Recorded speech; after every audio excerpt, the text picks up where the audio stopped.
राधे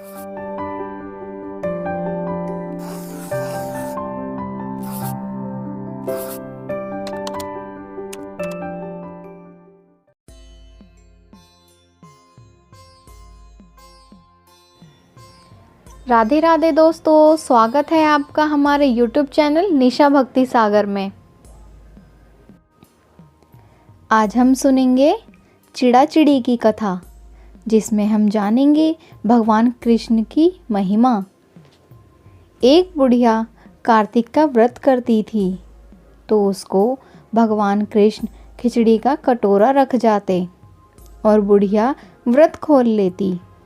पड़ोसनें देख जलती कि इसका कोई नहीं है, फिर भी खिचड़ी इसको खाने के लिए मिल जाती है।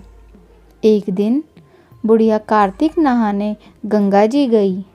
भगवान आए और खिचड़ी का बेला मकान में रख कर गए। पड़ोसन ने खिचड़ी का बेला उठाकर मकान के पीछे फेंक दिया।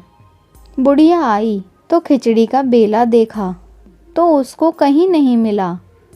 वह भूखी रही और कहने लगी कि कहाँ गई मेरी खिचड़ी, कहाँ गया मेरा बेला। घर के पीछे उस खिचड़ी के 2 फूल बनकर उग गए। एक दिन राजा शिकार खेलने गए तो बुढ़िया के घर के बाहर से जा रहे थे तो उनको वह फूल दिखाई दिए। राजा फूल तोड़कर ले गए। रानी ने फूल देखकर सूंघे तो रानी को गर्भ रह गया। राजा रानी के कोई संतान नहीं थी। फूल सूंघने से रानी के 2 लड़के पैदा हुए। वह लड़के बड़े होने लगे, पर बच्चे किसी से भी नहीं बोलते थे। दोनों लड़के शिकार खेलने जाते तो रास्ते में बुढ़िया मिलती। बुढ़िया कहती, कहाँ गई मेरी खिचड़ी, कहाँ गया मेरा बेला। लड़के कहते, हम ही तेरी खिचड़ी, हम ही तेरा बेला। जब भी लड़के शिकार खेलने जाते, बुढ़िया कहती तो लड़के वही जवाब देते। राजा को पता चला।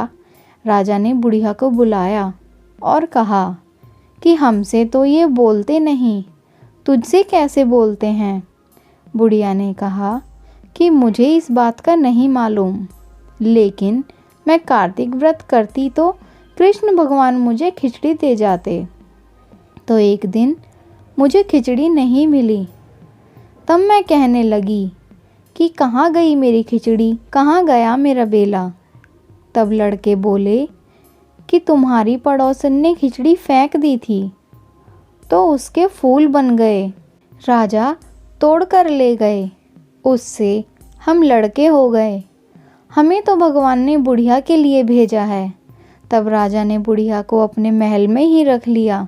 तो देखा आपने, अगर सच्चे मन से भगवान की भक्ति की जाए तो उसे उसका फल ज़रूर मिलता है और भगवान हमेशा अपने भक्तों के साथ रहते हैं और उन पे अपनी कृपा बनाए रखते हैं।